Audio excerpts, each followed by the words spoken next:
booking guys dito sa may Tapal Country Club. Grabe, yung unang booking ko kasi kinancel ng pasahero. Bali papunta na ako sa drop sa pick up, kinancel. Nandun na ako eh, tapos hinanap ako, sabi sa akin eh kung saan na daw ako. So sabi ko naman eh hindi pa nga ako nag-reply, kinancel agad. Tapos itong pumasok naman na booking galing na din doon sa may Rizal, Sagana Store na guys. Ang laki, grabe naman, ang laki. Laking babae ba.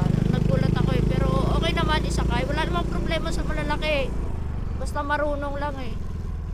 Pero sana lang kasi ang gawin nyo kasi mag-request kayo ng motor, kasi kawawa naman yung mga motor namin maliliit. Maliit na nga ako eh, maliit pa yung motor, tapos ang pasahero ang laki.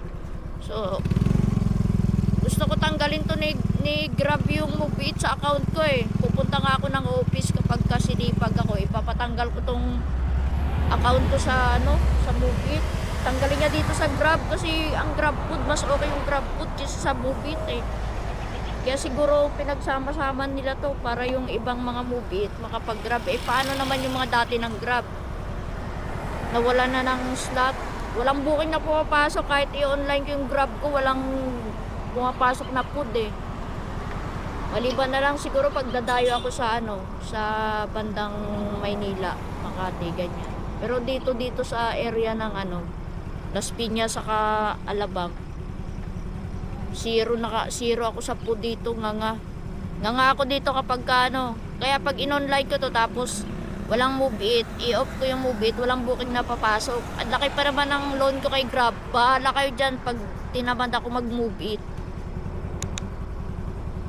Ang kulit ko eh. So yan lang.